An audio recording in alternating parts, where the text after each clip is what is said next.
নমস্কাৰ স্বাগতম জনাইছো মোৰ ইউটিউব চেনেললৈ। আজি আমি আহিছো বৰপেটা জিলাৰ হাউলিৰ ৰাস চাবলৈ। চাওক, ৰাসত আহিয়ে দেখা পালো ৰাসৰ জনপ্ৰিয় তথা সকলোৰে হৃদয়ৰ লটাৰী খেলৰ যি টিকট দি আছে সেই টিকটৰ লাইন। প্ৰথমে চাওক, ইমান দামী দামী গাড়ী, ফৰচুনাৰ, ইনোভা তেনেকৈ গাড়ীবিলাক ৰখাই থৈছে আৰু আমি পোনে পোনে ডাইৰেক্ট ভিতৰত আহিলো আৰু চাওক ইয়াৰে যি মূৰ্তিবিলাক ধুনীয়াকৈ সজাই থৈছে।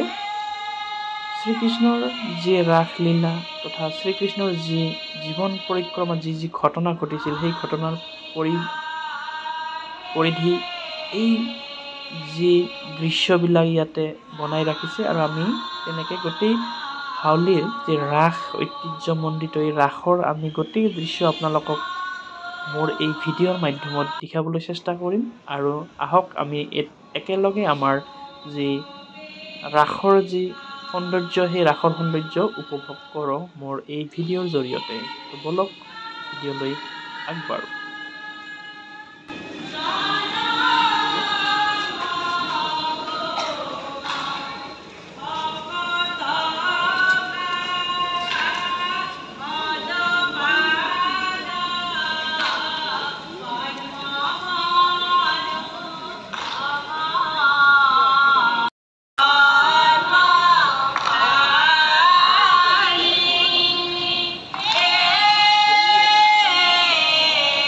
আমি গোটেই ৰাসখন মেলাখন চাই আছো। চাওক, এই আমি দেখা পালো জনপ্ৰিয় ইউটিউবাৰ এই দীপজ্যোতি ভাঙা টিভি আৰু ভুজিয়া বুন্দিয়া।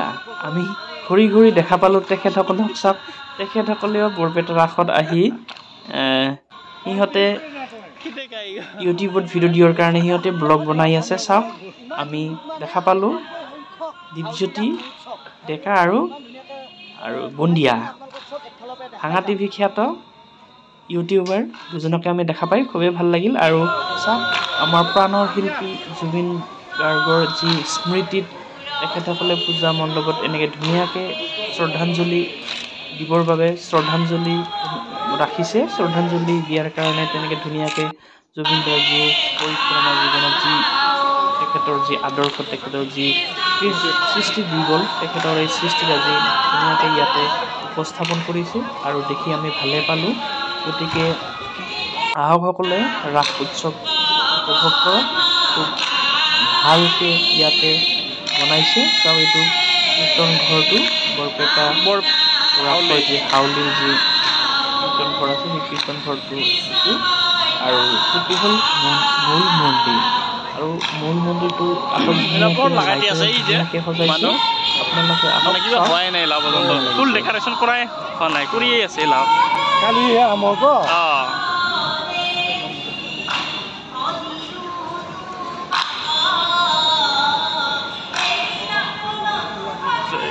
শ্ৰীকৃষ্ণ।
যদি ভিডিঅ'টো ভাল পালে তেতিয়াহ'লে লাইক, শ্বেয়াৰ, ছাবস্ক্ৰাইব কৰি থ'ব। তো আজিলৈ বাই বাই।